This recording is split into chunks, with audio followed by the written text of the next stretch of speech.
Bonjour, alors bienvenue dans un tout nouveau vlog livresque. Nous sommes le dimanche 15 mars, matinée, pause-douche et prête à partir pour quelque chose. C'est drôle parce que la semaine dernière, ça a été une semaine livresque un peu particulière parce que dans ma vie personnelle, au boulot, c'était plus intense. On a eu plein d'imprévus, il y a eu des imprévus même météorologiques qui a fait qu'on était en mode mesure d'urgence un peu. Fait que j'ai pas eu tant de temps pour moi-même, donc ça s'est un peu transféré dans le vlog. Vous avez eu des recensions de lecture, mais pas grand-chose d'autre. Cette semaine, je me suis dit, on est dimanche, je vais partir le vlog un peu tardivement. J'ai même pas encore mis en ligne l'ancien parce que j'ai pas eu le temps. Hier, j'ai eu une activité avec la famille, donc c'est ça qui primait. Bref, je me suis dit, aujourd'hui, ce matin, je vais finir le montage. Je vais faire du contenu un peu différent pour vous. Mais finalement, je me suis fait contacter par, j'habite dans un petit village, puis pour de l'histoire courte, j'ai déjà fait du bénévolat à la bibliothèque du village. Et ben malheureusement, la responsable de la bibliothèque, j'ai appris ce matin par le maire, qui est aussi quelqu'un qu'on connaît, que la responsable était vraiment dans l'incapacité de rentrer depuis quelques jours. Puis, dans le fond, lui, essayait de se dire, je vais essayer de rouvrir la bibliothèque pour au moins que les gens puissent venir, mais il n'a jamais travaillé avec le système de bibliothèque. Fait qu'il m'écrivait plus pour que je l'aide un peu à distance. Mais dans le fond, j'ai dit, ben si tu veux, je vais y aller, je vais l'ouvrir la bibli, puis c'est juste pour 2 heures. Fait que j'en ai déjà fait du bénévolat là, mais ça fait un petit bout de temps. Fait que là, c'était pas prévu, donc je me dirige là pour faire le bénévolat pour essayer que les gens puissent avoir accès, puis pour que la personne responsable puisse se concentrer sur sa santé et tout ça. Donc voilà, donc ce matin, il n'y aura pas de montage de vlog finalement, puis vous n'aurez peut-être pas du contenu spécial, mais c'est comme ça la vie. Je vais quand même vous parler assez rapidement parce qu'après, je vais devoir y aller. Non, je pense que je suis encore correcte dans les délais. De ma lecture en cours parce que dans le fond, j'ai commencé une lecture. Excusez, mon Dieu, c'est très chic. J'ai commencé une lecture audio finalement. Je me suis enchaîné ça directement en choisissant dans la pièce à lire. Je me suis dit, ben, du Marceau féminin, excusez. Et je me suis dit, ben, allons-y, t'es parti en bonne direction. Excusez, j'ai encore mon tout petit rideau, là, puis donc, je me suis dit, allons-y dans cette fameuse pioche et je me suis lancée dans le tome 2 de la série Wayfarer, donc de Becky Chambers. Alors, c'est Close and Common Orbit. Donc, deuxième tome, comme je vous disais, de la série Wayfarer. Et je me rends compte, après l'avoir commencé, que je ne pourrais pas vous dire beaucoup de choses sur l'histoire, en tout cas les détails de l'histoire, parce que c'est quand même... C'est une suite du tome 1, bien entendu, mais on va suivre seulement certains des personnages qu'on a vus dans le tome 1, qui étaient, pour rappel, l'équipage d'un vaisseau, qui était un vaisseau qui mettait de l'avant différentes espèces de la galaxie. On est dans une situation où les gens habitent dans différents lieux de la galaxie et le Wayfarer, c'est un vaisseau tunnelier, donc qui crée des tunnels dans l'espace, pour que les gens puissent se déplacer entre les différentes planètes plus rapidement. Et bon, il est arrivé plein de choses, plein d'événements dans le premier tome, mais particulièrement, on a appris à découvrir chacun des membres de l'équipage qui venaient, dans la plupart des cas, de différentes planètes, de différentes espèces. C'était super intéressant. C'était vraiment... C'est dur à décrire, Becky Chambers, mais c'est ça qui est intéressant. C'est comme le côté humain, même si là, c'est pas humain, puisque c'est différentes espèces qu'on va retrouver là-dedans. C'est du solar punk qu'ils appellent, mais c'est aussi un peu une certaine cosy science-fiction. Bref, il s'est passé plein de choses. Quand le tome 1 s'est terminé, on se demande qu'est-ce qui va se passer. Il y a vraiment des ruptures en tant que telles dans la continuité, on va dire ça comme ça, de l'équipage du Wayfarer et même de la fonction du Wayfarer. J'ai de la misère avec ce mot-là, hein? Wayfarer. On va travailler là-dessus. Et dans ce deuxième tome-là, dans le fond, on va suivre 2 personnages qu'on a rencontrés dans l'équipage. Puis quand je dis personnages, c'est à voir, mais bref, j'en dirai pas plus là-dessus. Et on va les suivre parce que ces 2 personnages-là, visiblement, poursuivent leur route pour un bout ensemble, donc à part de tout ce qui s'est passé avec le Wayfarer. Et de ce que j'ai compris, c'est que ce tome-là va être consacré entièrement à ce qu'on découvre de plus en plus, le passé et l'histoire de ces 2 personnes-là. Et je m'attendais à ce que ce soit tout l'équipage du Wayfarer. Je m'aide pas, hein, je dis souvent. Mais finalement, ça ne sera pas le cas. Fait que là, au début, j'étais un peu déçue. Parce que je savais qu'il y avait un des tomes de cette tétralogie-là, que c'était ça. Puis je pensais que c'était le tome 3, mais là, c'est le tome 2. Fait que là, j'étais comme, oh non, je ne vais pas accrocher. Mais finalement, grâce à la version audio, qui est d'ailleurs excellente, je vous remettrai, je vais vous mettre la vignette, là, mais je ne me souviens plus du nom de la narratrice, mais je vais vous la mettre. Vraiment trop bonne.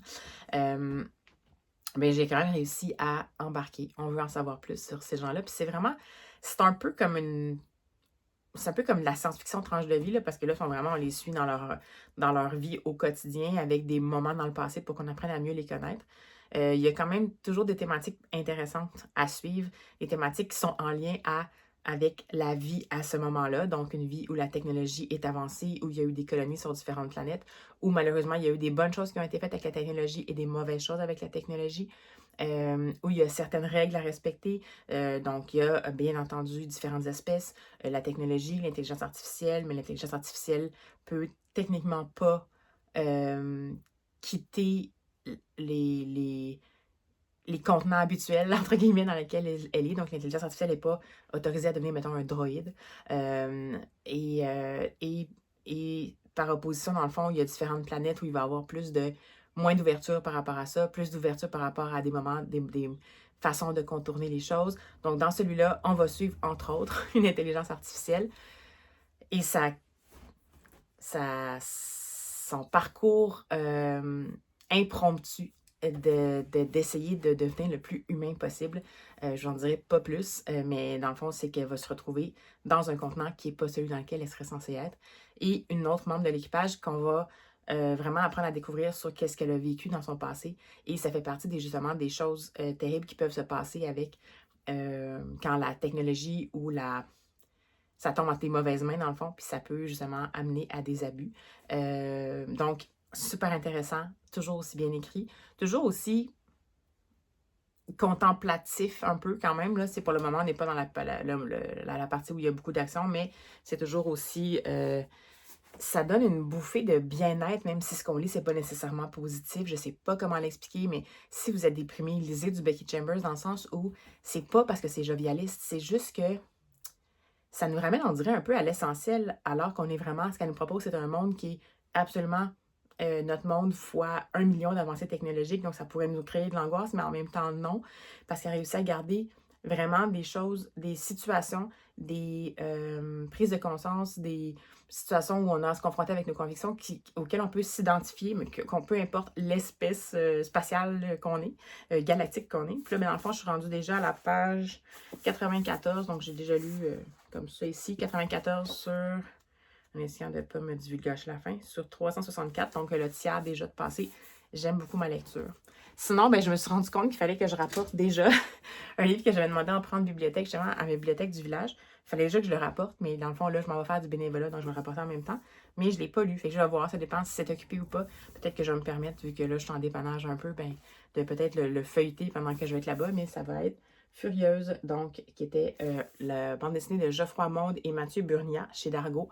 Donc, j'aimerais ça pouvoir le lire. Ça n'a pas l'air d'être si long, je vais voir. C'est comme une réécriture du Roi Arthur. Donc, j'étais vraiment intéressée par ça, mais bon, si jamais j'ai pas le temps, c'est pas plus grave que ça. Donc, ça se peut que ce soit une lecture quand même que j'ai le temps de faire, on verra bien. Alors voilà, sur ces bonnes paroles, on se lance ça, cette semaine de vlog-là, un peu atypique déjà. Puis on verra bien ce que ça va nous apporter. Allez, à tout de suite.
Et bonjour vous autres. Alors, toujours dimanche 15 mars, fin d'après-midi, je brette pour aller courir. Je suis vraiment quelqu'un d'habitude. Là, depuis 2 semaines, il n'y a rien dans mon horaire qui est standard. Puis j'ai pas le temps d'aller m'entraîner au moment où habituellement je m'entraîne. Puis là, la météo a un peu bousculé mon horaire aussi d'entraînement. Là, je me dis qu'il faudrait que j'aille parce que demain, il y a de la pluie. Fait que là, depuis tantôt, j'essaie de finir le montage du vlog vite pour être capable d'aller courir. Là, je viens de le finir, mais là, je suis crevée. Bref, je me suis dit avant d'y aller, parce que je vais y aller, sinon demain, je ne ferai pas aller courir. Je vais vous parler de la lecture que j'ai fini par faire. Bon, finalement, j'ai remprunté le livre parce que j'avais pas terminé. Parce que j'avais quand même ma permanence à faire à la bibli.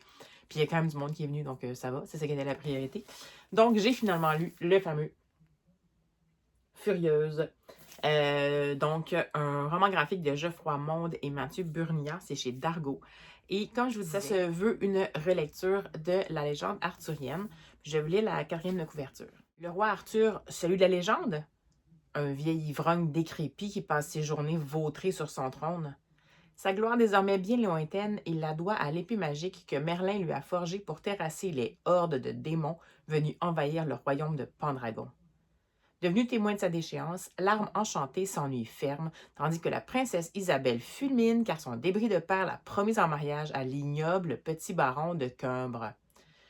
Toutes deux bien décidées à se trouver un meilleur destin, Isa et l'épée s'allient pour fuir le château et partir à la recherche de Maxine, la grande sœur disparue. Mais le vaste monde peut se montrer bien cruel pour une princesse qui n'a connu que la vie de palais. Et les intentions de l'épée sont peut-être moins nobles qu'il n'y paraît. Écoutez, j'ai été complètement bousculée par cette bande dessinée-là.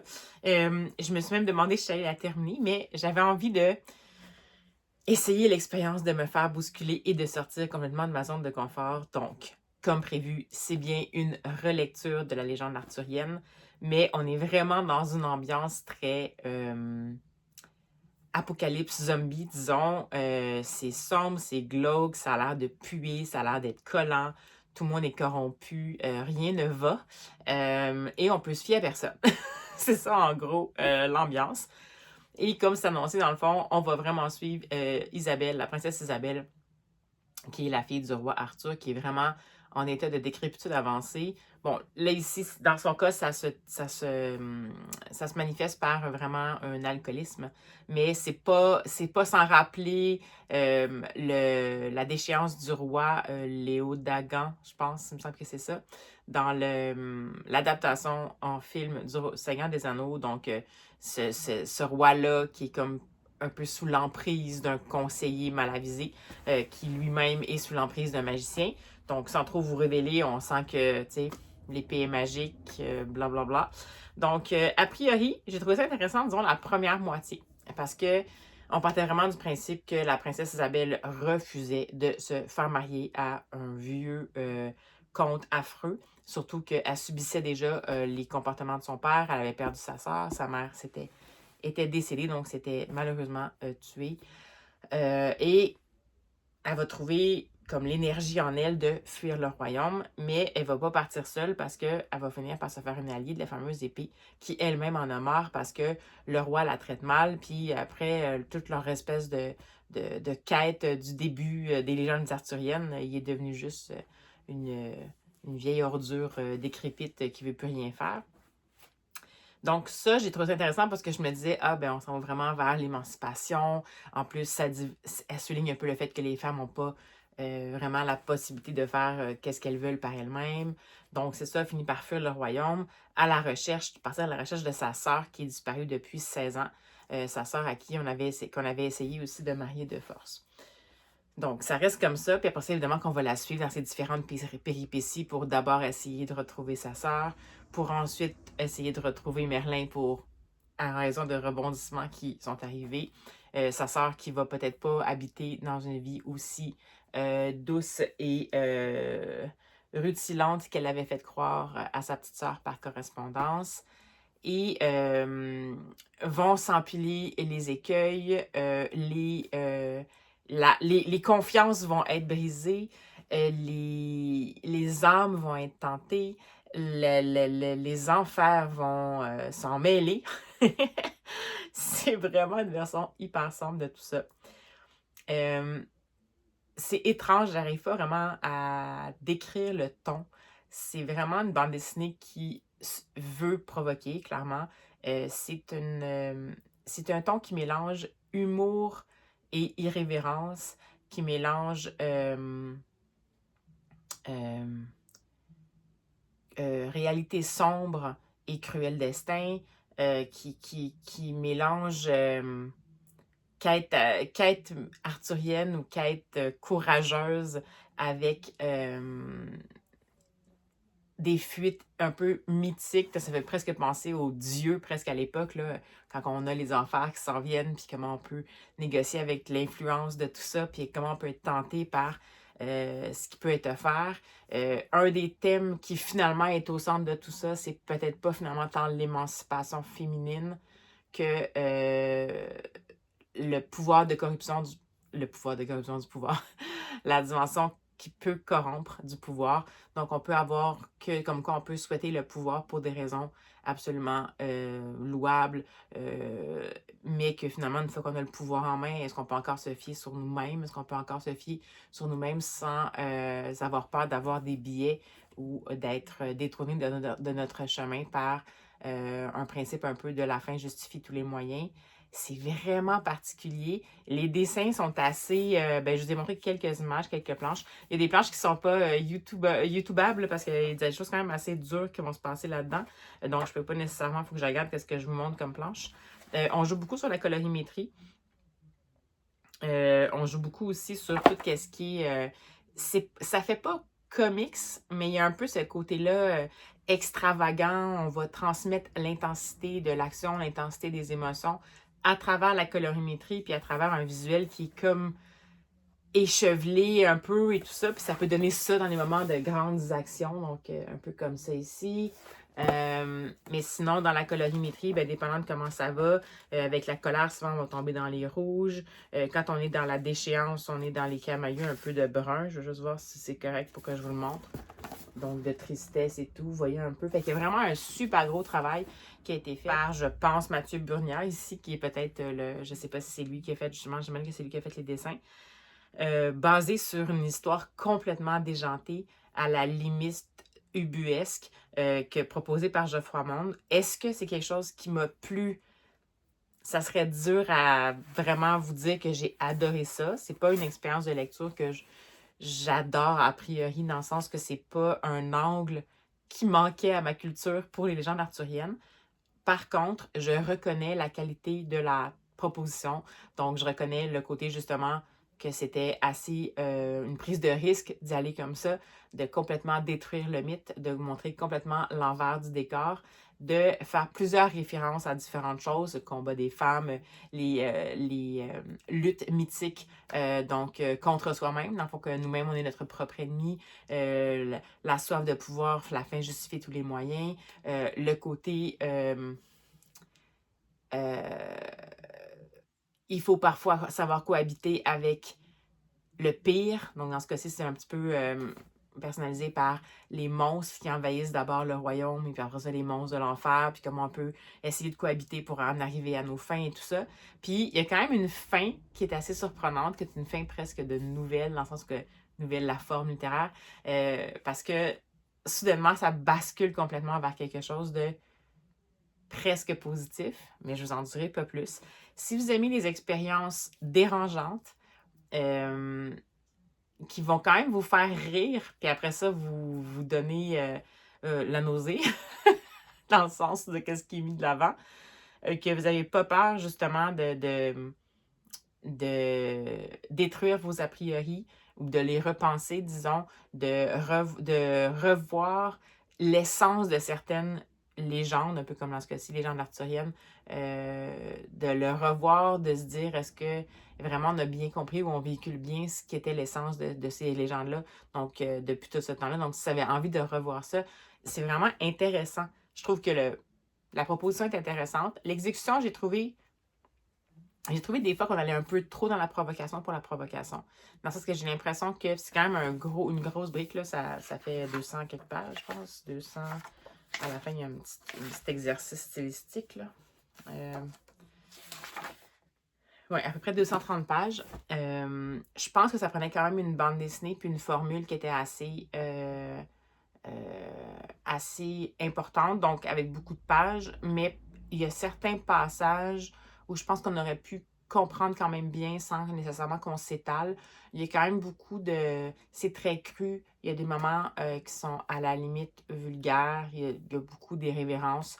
Il y a quand même des références qui, même si on va dans la vulgarité, vont nous faire sourire parce que c'est des choses vraiment qui ont été prises dans tout ce qui est de plus sombre dans l'humain, ou de sombre, ou de juste un peu croche, ce qui fait qu'on peut quand même être interpellé par ça, ou ça peut nous faire sourire ou rire jaune.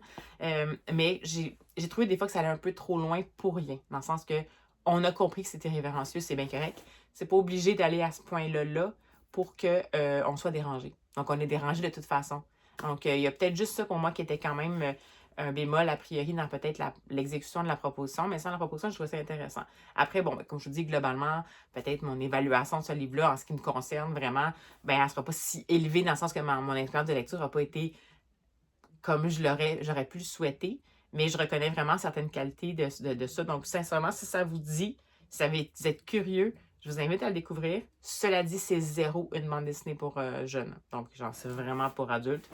En raison des thèmes abordés, en raison de tout le côté sombre, tout ça, il y a quand même beaucoup de représentations. Bon, il y a alcoolisme, il y a de la violence sexuelle, il y a de suicide. Donc, c'est toutes des thématiques. Puis ça s'inscrit dans ce qui est proposé là. C'est juste que, c'est pas très long, ces allusions-là, mais sont quand même clairement là. Puis comme c'est un roman graphique, ben visuellement, c'est là. Donc, juste vous en aviser. Alors, écoutez, surprenant. Est-ce que si j'avais pas été curieuse, puis j'avais pas vu passer quelque part, je serais tournée vers ça. A priori, la 4e de couverture, je trouve, nous amène, nous fait miroiter quelque chose qui est beaucoup plus innocent que qu'est-ce que c'est. C'est peut-être voulu. Moi, je suis allée là en me disant, ah, c'est le fun, ça va être un petit côté un peu plus rébellion, révolte féministe, autodétermination. Puis finalement, oui, mais non. Fait que fiez-vous pas juste à la 4e de couverture, mais c'est une aventure dont on ne sort pas exactement indemne. Puis c'est pas quelque chose qu'on peut vraiment oublier comme feeling. Donc, voilà. C'est ce que j'avais à vous en dire. Et je vous reparle dès que j'ai avancé un petit peu plus dans ma lecture en cours, qui est la fameuse lecture audio du tome 2 de la saga Wayfarer. Presque. Alors, je vais me motiver, puis essayer d'aller courir un peu. Puis après, je vous reviens sur l'autre demain, vu que j'ai congé, et au courant de la semaine. À tantôt!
Hey, bonjour vous autres!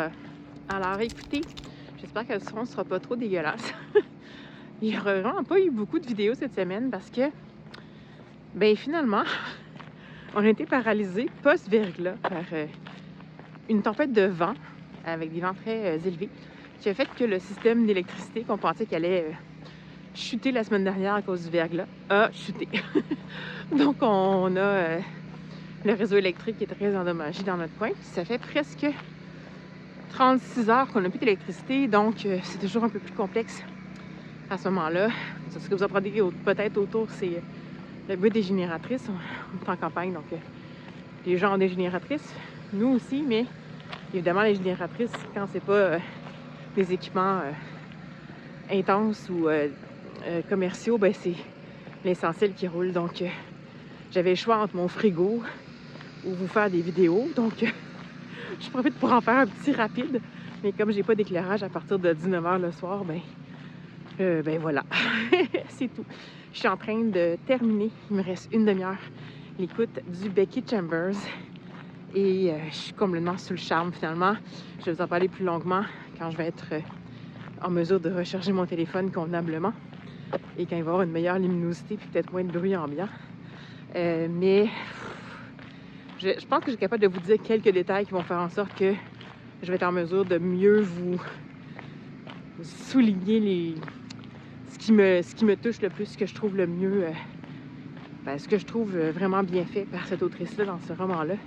Je pense que j'étais capable de le faire sans trop vous divulgacher, donc c'est une bonne nouvelle. Fait que je vous laisse parce que je pense que vous allez rien entendre avec le son des génératrices, mais bon, c'est pas grave, c'est la vie. Fait que j'espère qu'on se revoit bientôt. Techniquement, on devrait avoir de l'électricité ce soir, mais comme ça fait 3 fois qu'ils reportent le rétablissement du réseau électrique, ben on essaie de pas trop avoir d'attente, disons. Alors, à tout de suite pour vous. Et bonjour vous autres. Alors, écoutez, je reviens tout juste de la course et surprise, l'électricité est revenue un tout petit peu en avance. On dirait qu'on n'ose pas trop se réjouir parce que quand ça fait 36 heures, on se dit toujours que ça peut relâcher. Mais bon, j'ai décidé de profiter du restant de luminosité qu'il y avait pour vous prendre rapidement pour vous dire, en fait, ce que je pense de A Close and Common Orbit de Becky Chambers, donc le tome 2 de la série Wayfarer. C'est un coup de cœur, encore une fois.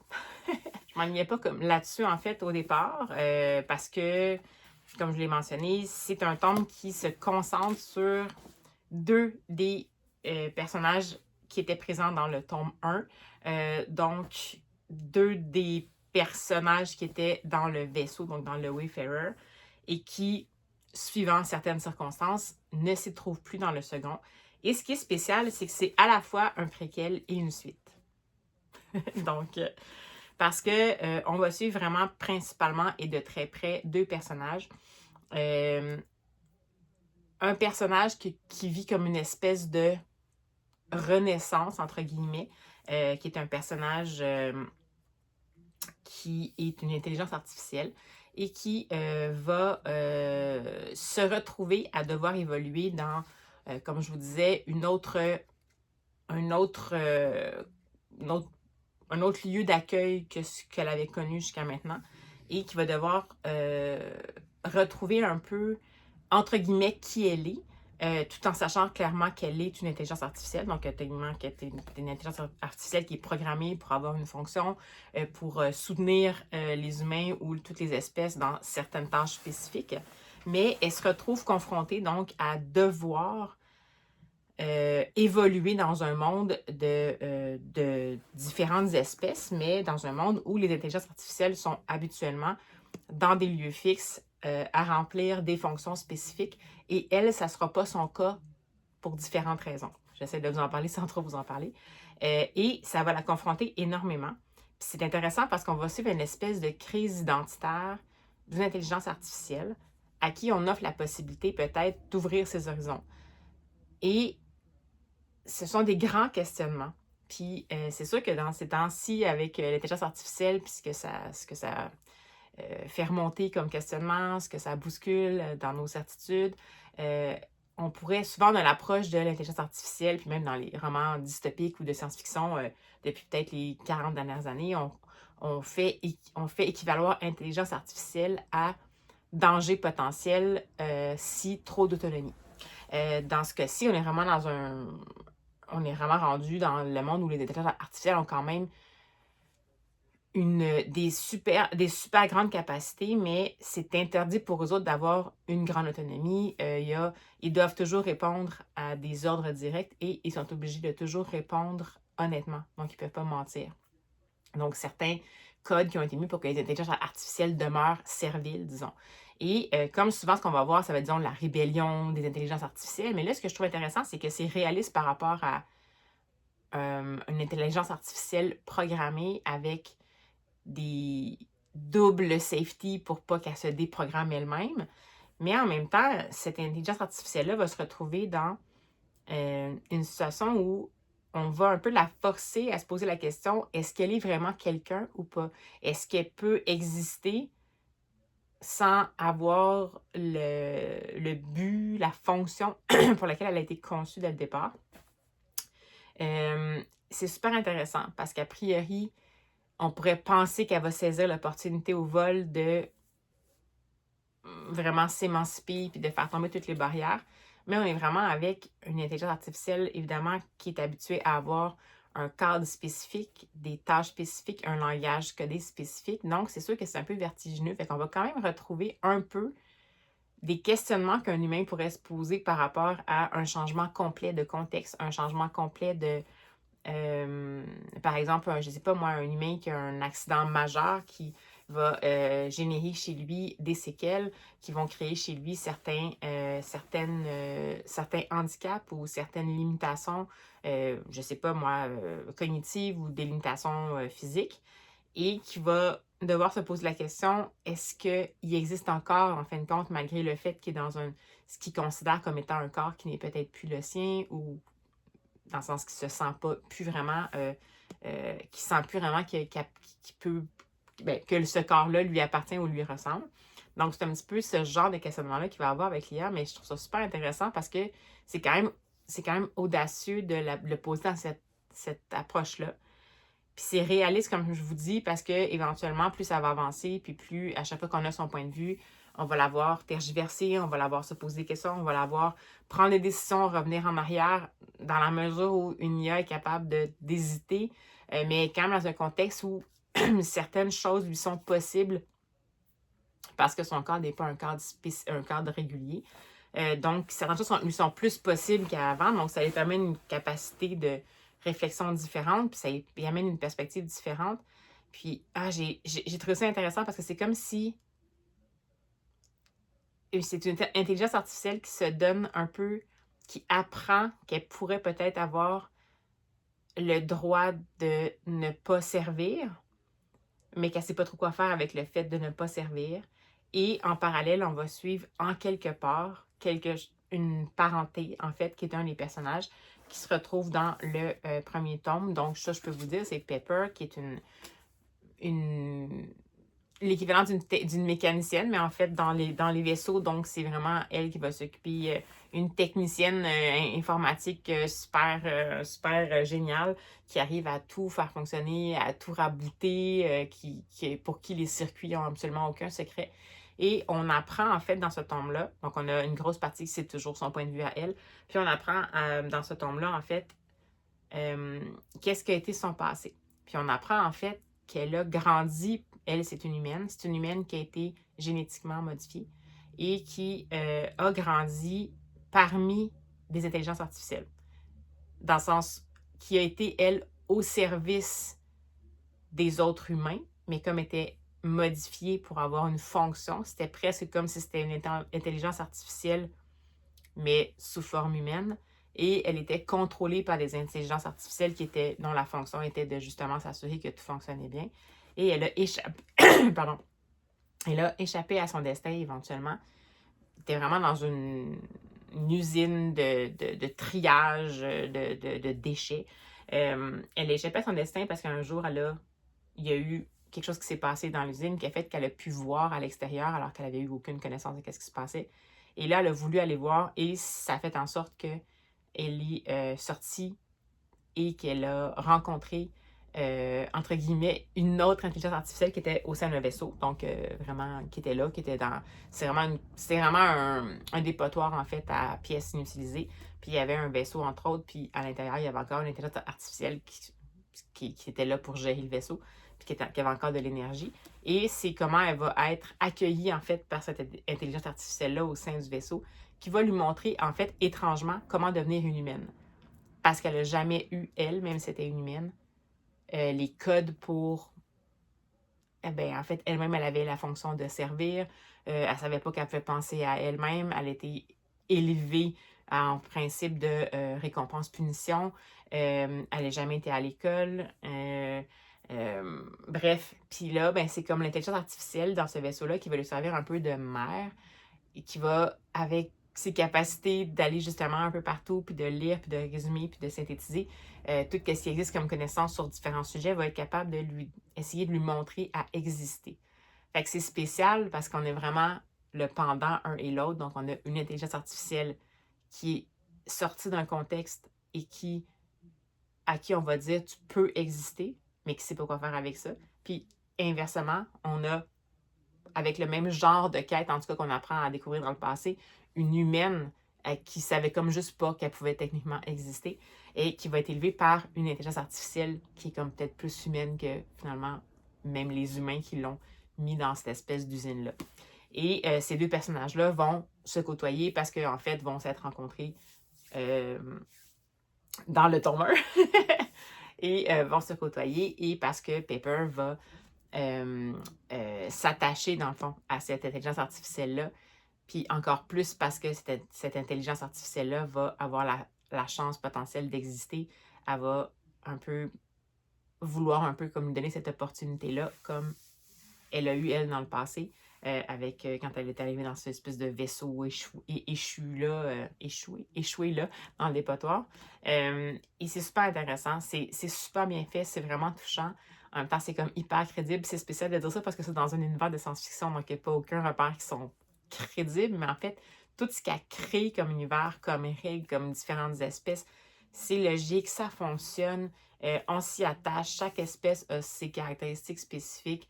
Il n'y a pas rien de trop parfait ou de trop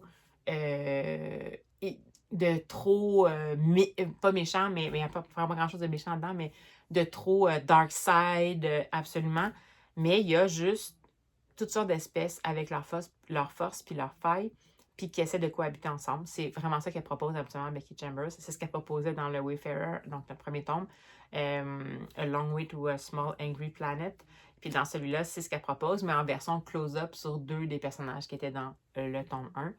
Et c'est super émouvant, c'est vraiment touchant, c'est inspirant, même si ce sont des questionnements qui sont bouleversants, parce que c'est vraiment des gens qui ont été comme un peu réduits à l'esclavage.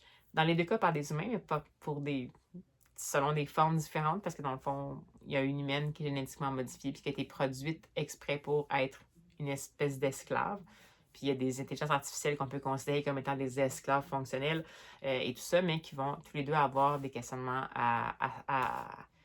des questions à se poser. Évidemment, on retrouve Pepper, dans le fond, dans le présent, alors qu'elle évolue autour de cette fameuse intelligence artificielle-là à qui on offre une certaine autre opportunité.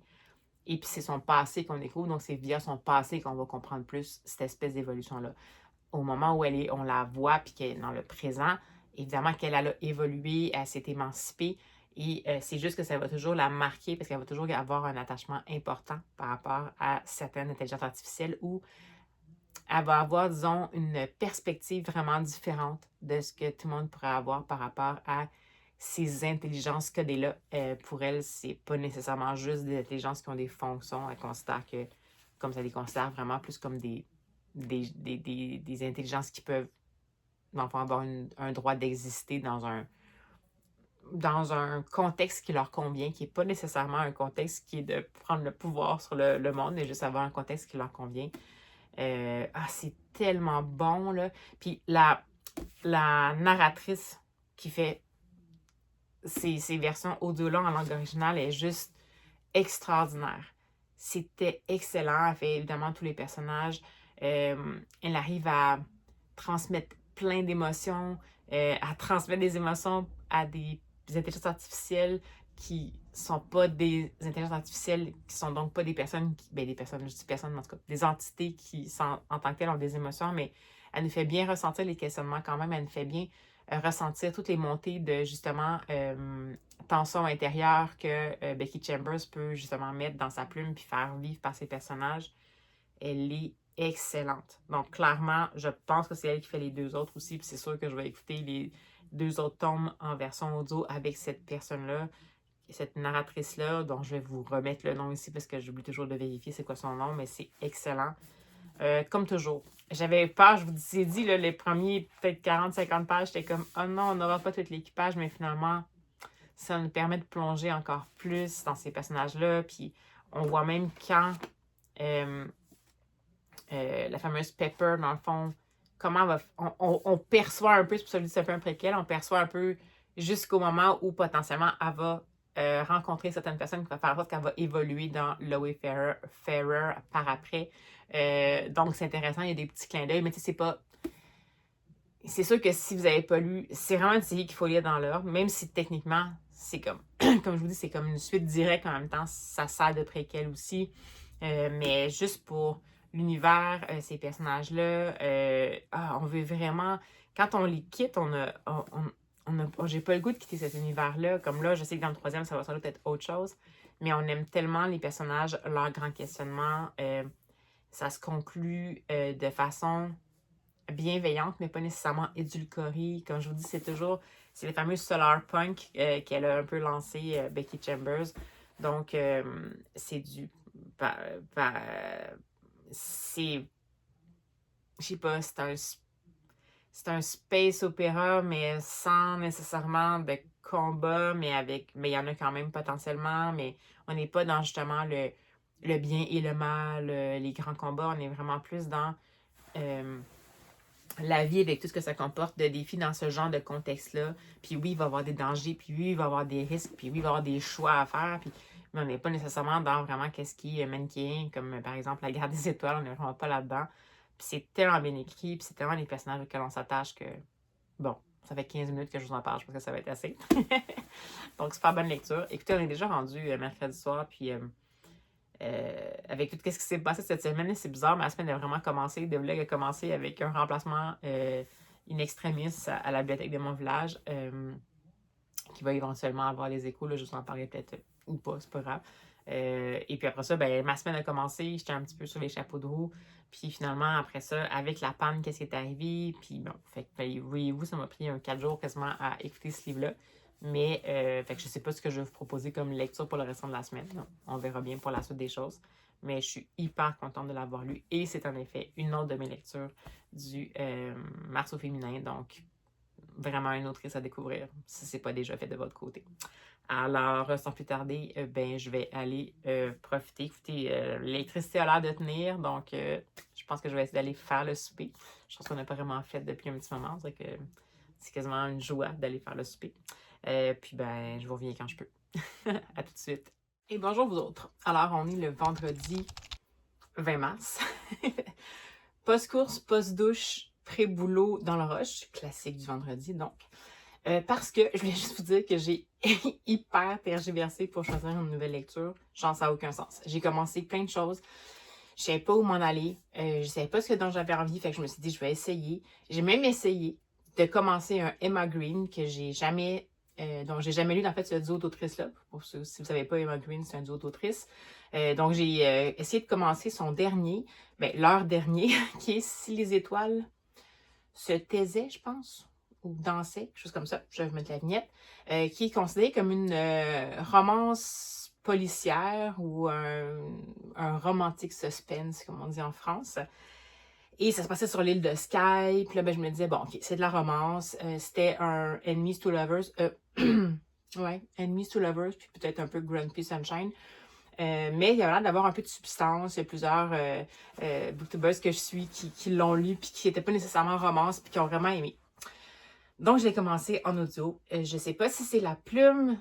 Au départ, j'ai aimé un peu la plume. Il y avait quand même un peu d'humour. Je sais pas si c'est la plume ou si c'est la voix de la narratrice qui était correcte pourtant ou si c'est juste parce que ça mettait une emphase sur le style. Mais je trouvais que tout était vraiment... C'était comme trop tiré à gros traits pour moi. Les réactions étaient vraiment... c'était emphatique. Mais c'était pas mal écrit, mais c'est juste que c'était vraiment souligné à grands traits, puis on dirait que je me voyais pas trop évoluer là-dedans, surtout que ça se passait sur l'île de Skye, donc c'est sûr qu'en partant, quand c'est des... je sais pas, j'aime bien lire en anglais quand ça se passe en Écosse, mais bref, je me suis dit, essayons. J'ai lu, je pense, presque, je sais pas, une dizaine de pourcents en livre audio, puis finalement... il y a trop de choses qui m'agaçaient. Peut-être que je le reprendrai. Je l'ai quand même prêté à la bibliothèque en livre audio, donc je vais attendre, je vais laisser dormir.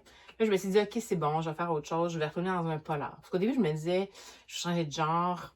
Je viens de sortir d'un solar punk, fait que je vais essayer de changer de genre. Là, je me suis dit, je vais aller dans un polar, mais là, je savais pas trop quoi lire.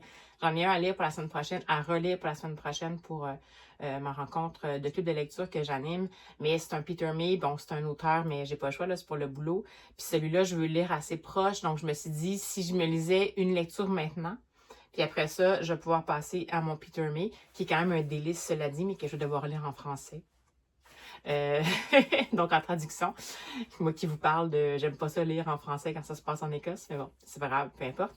Et je me suis dit, je vais changer de genre. Donc là, la romance, ce romantique suspense de cette plume-là, on dirait que ça le faisait pas pour moi, en tout cas peut-être pas à ce moment-là. Là, je me suis dit, je vais redécouvrir une autrice que j'ai vu passer beaucoup, qui est une autrice, je crois que c'est suédoise, qui a été traduite en France et au Québec ici aux éditions Saint-Jean, qui est Anna Jansson. Qui est connue pour sa série, c'est un détective, mon Dieu, je me souviens plus c'est quoi son nom. Mais en tout cas, le premier tome, ici au Québec, c'était traduit par La disparue du lac. Mais en Europe, ça a été traduit par La disparue du lac, mais ici, c'est Les disparus du lac avec le nom du lac. Bref, c'est celui-là. Donc là, moi, j'ai dit, je vais commencer. Je l'avais accès en audio à la version française, puis en numérique à la version québécoise. Donc, je me suis lancée là-dedans. Puis là, encore une fois, c'est un polar nordique. Absolument, j'aime les polars suédois, mais c'est étrangement, c'était comme quand même souligné à grands traits. Je sais pas si c'est encore une fois l'effet de la narration.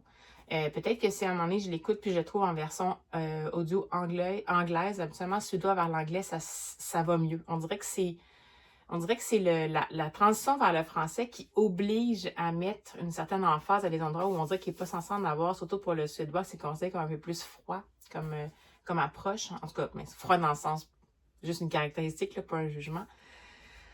Donc, ça l'a pas fait non plus. Fait que là, 2 trucs que j'ai abandonnés. Puis là, j'ai dit, ah, sac, c'est pas grave si j'en ai pas, mais j'aime ça avoir une lecture audio.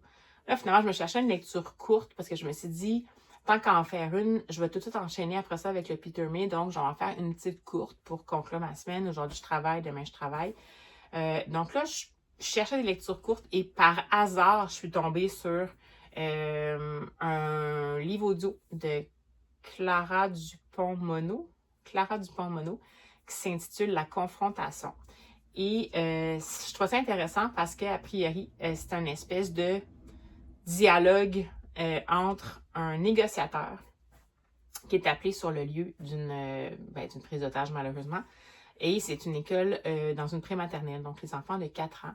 Et la personne qui fait la prise d'otage dit qu'elle est Elon Musk. Donc, on n'est pas sûr si c'est vraiment Elon Musk, mais cette personne-là dit qu'elle est Elon Musk.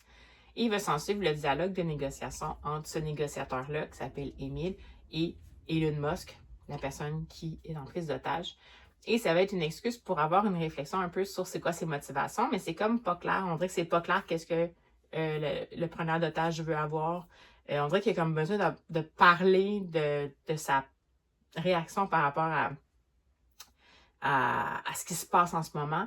Puis là, dans le fond, s'ensuit un échange de le négociateur va essayer de faire sortir les enfants, mais en même temps, il est face à quelqu'un qui se dit être Elon Musk et qui a des propos quand même assez cohérents par rapport à ça et qui, étrangement, justifie en partie certaines de ses actions, celles-ci et d'autres potentielles qui sont évoquées dans le roman. C'est de la fiction, hein, c'est pas... comme des façons de faire en sorte que l'humain survive à l'IA. Donc, je trouve ça super intéressant parce que dans ma lecture précédente avec excusez, je regarde là pour être sûr que je suis correcte, avec le Becky Chambers, ça impliquait en partie de l'IA. Mais je vous disais, c'est justement pas une approche qui est une approche négativiste ou de peur. Là, dans ce cas-ci, c'est ça qui est au cœur du discours de la personne qui est preneur d'otage, qu'on considère comme Elon Musk. En même temps, ça peut faire une réflexion sur la société. C'est super intéressant jusqu'à maintenant. C'est sûr que ça joue un peu sur, à la fois, tout ce qu'on a comme a priori, les clichés par rapport à l'IA, les craintes justifiées ou injustifiées, les discours un peu sociaux. Fait que, tu sais, c'est intéressant parce que dans le fond, On se dit toujours que ça ne nous concerne pas, ces clichés-là, mais dans le fond, là, c'est évoqué tout par la personne qui est preneur d'otage, puis évidemment, l'interlocuteur qui est là pour essayer justement de trouver un lien avec la personne. Donc, peu importe de quelle façon, mais juste pour être sûr qu'il y a un lien qui se développe. Donc, en tout cas, je trouve ça super intéressant. C'est un super court livre audio qui fait genre 3 heures quelque chose, donc c'est ça, je vais l'avoir terminé aujourd'hui. Je l'ai aussi emprunté en numérique au cas où, pour une raison que j'ignore, pendant mon repas ce soir, soit je l'ai pas terminé ou je veux juste le lire plutôt que l'écouter, mais jusqu'à maintenant, le narrateur est quand même vraiment bon. Donc, ça sera sans doute ma dernière lecture du vlog, mais ça me fait juste rire de voir par où je suis passée. Fait que je passais avec finalement un opuscule étrange, inclassable, contemporain pour faire mon changement entre mon solar punk et ce vers quoi je vais m'en aller, qui est un roman policier écossais.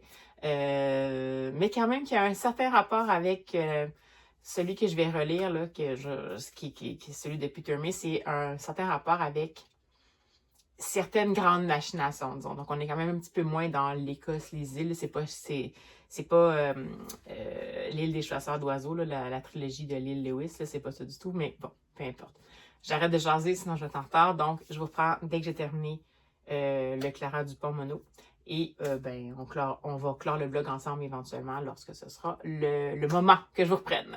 À tantôt, vous autres. Alors, on est toujours vendredi, en mode studio mobile, et j'ai finalement pas terminé le livre de Clara Dupont-Mono, mais je vais sans doute le terminer d'ici la fin de la journée. Donc, sans doute que ça va être encore une chronique tardive du samedi, mais bon, c'est comme ça, j'ai envie de vous en parler. Par contre, j'ai complètement oublié que j'ai pas pu résister hier à découvrir sans attendre la nouveauté de la collection unique des éditions Héritage.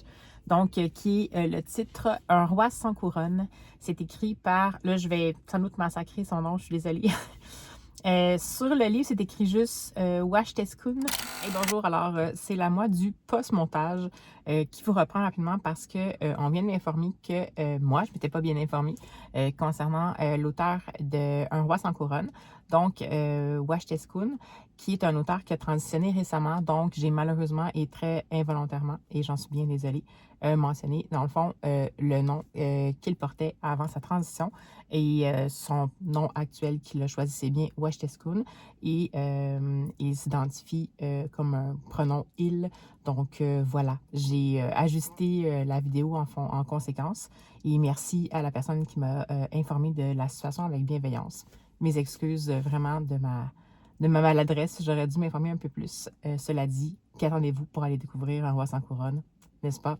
Donc, pour rappel, la collection unique chez Héritage, c'est des romans en vers qui donnent la parole à des pré-ados, je dirais plus souvent, ou ados, mais souvent pré-ados, concernant des situations vécues, des questionnements, des glissades de santé mentale, toutes sortes de sujets vraiment pas nécessairement évidents. Et ça va être proposé à travers les yeux de ce personnage-là. Dans certains cas, ça peut être un peu d'autofiction ou en tout cas inspiré de potentiellement de choses vécues en partie par l'auteur ou par l'autrice. Et ça a comme caractéristique de miser beaucoup sur la perception émotionnelle, en fait, de la situation en tant que telle. Et c'est accompagné, en plus d'être en vers libre, par une mise en page qui est un peu déjantée, qui va un peu virevolter un peu partout, qui va mettre en lumière, en fait, les montées d'émotions ou les intensités d'émotions dans le roman. Et cette fois-ci, dans le fond, le titre, comme je vous dis, que j'ai lu, qui s'appelle Un roi sans couronne, donc de Washteskun, c'est l'histoire de Washteskun, qui habite au sein d'une communauté Innu et qui a toujours vécu au sein de cette communauté-là, avec sa mère, mais son père, malheureusement, n'est plus dans le décor. Mais lui, il se sent bien, il évolue au sein de la communauté, il considère qu'il est comme le roi un peu de sa communauté, comme tous ceux qui sont dans la communauté Innu où ils habitent. Il s'installe devant ses grands-parents,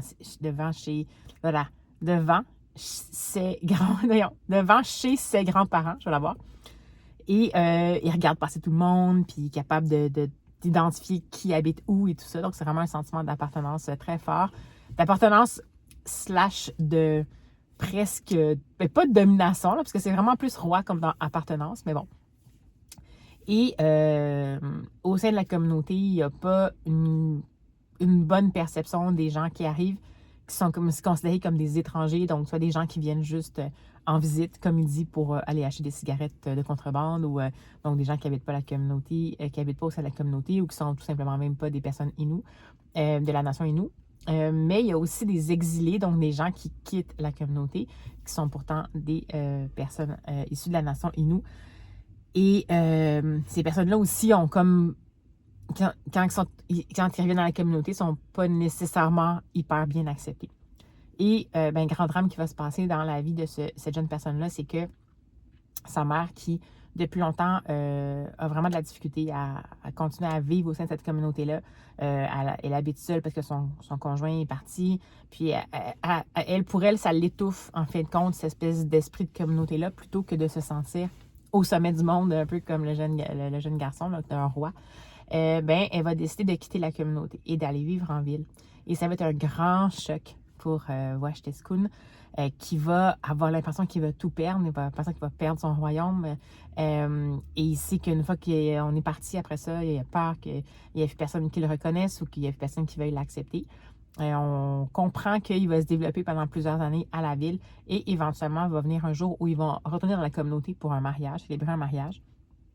Et ça va être tout le comment cette jeune personne-là va le vivre, ses appréhensions. Ça va potentiellement se passer en phase avec qu'est-ce que la jeune personne attendait de la situation. Donc, c'est sûr que l'arrivée d'une personne qui a quitté une communauté et qui revient à la communauté, même de façon ponctuelle, c'est pas nécessairement facile. Le jeune garçon il est en perte de repère parce que, comme ça fait longtemps qu'il n'est plus là, il ne sait plus qui habite où. Il a l'impression que, comme quand on a une très bonne relation avec des gens puis qu'on voit au quotidien puis qu'éventuellement on ne les voit plus au quotidien, le lien demeure là, mais on dirait qu'on a toujours l'impression qu'on est un peu des imposteurs.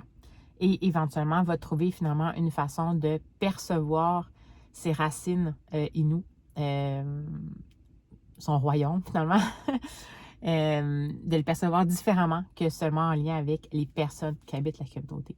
Donc, c'est super intéressant.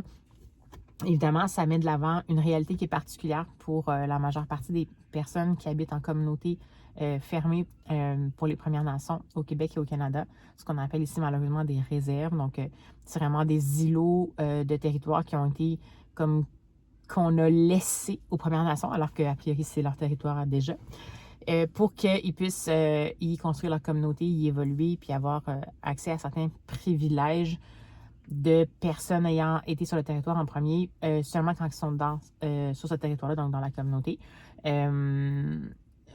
Donc, c'est quand même une réalité particulière. C'est une réalité qui est souvent présentée de façon négative. Parce qu'il ne faut pas oublier que dans beaucoup de communautés des Premières Nations, malheureusement, pour diverses raisons, évidemment, principalement sans doute par le fait qu'on a imposé un style de vie puis un lieu à une communauté qui n'était pas... C'était pas comme ça qu'elle fonctionnait au départ. Donc, déjà en partant, ça crée des blessures, puis ça reste de génération en génération, évidemment. Parce que dans certains cas, il y a aussi un grand manque de ressources.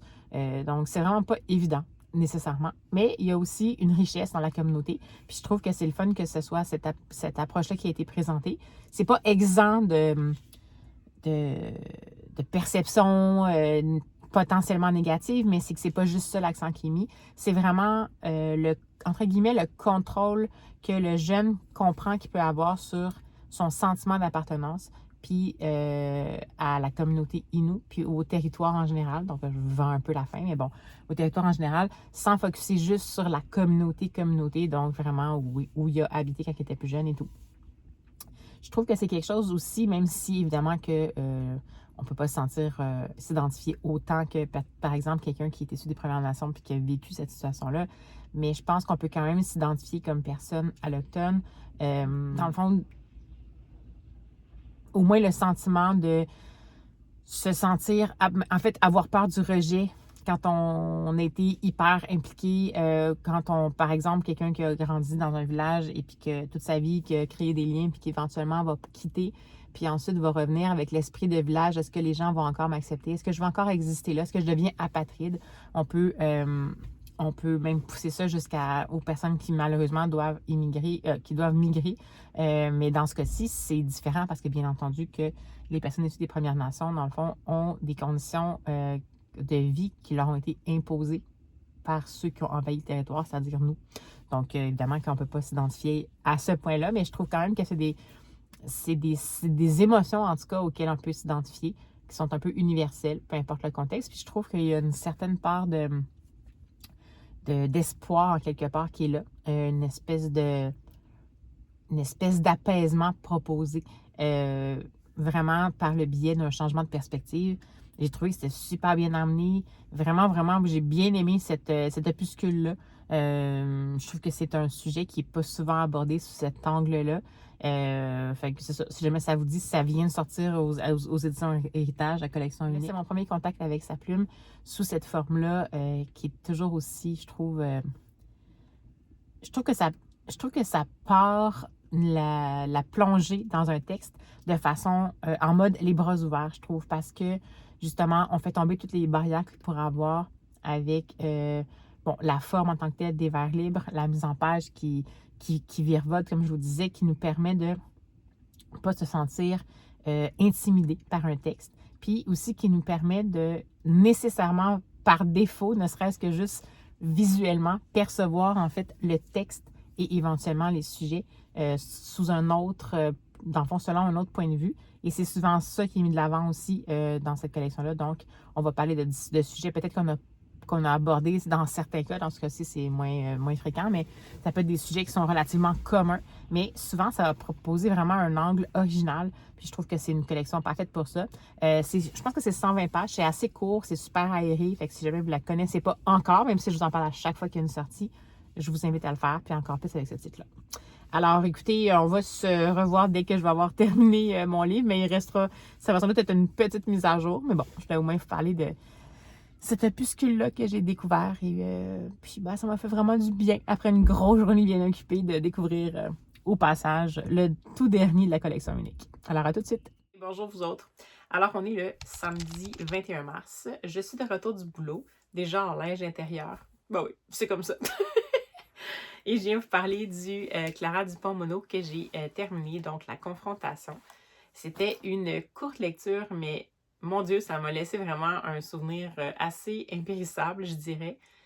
Je sais pas comment vous décrire ça parce qu'en plus, je peux pas trop vous donner de détails parce que finalement, c'est quand même, malgré le fait que c'est un très court roman et que c'est un roman qui a quelques revirements de situation et qui, sous découvert de réflexion concernant notre rapport aux nouvelles technologies et particulièrement l'intelligence artificielle, va nous faire passer par toutes les gammes de réflexion à ce sujet-là. Donc, on va avoir l'impression que on devrait être pour, on devrait être contre, on devrait avoir peur, on devrait prendre des mesures contre ça ou pas du tout.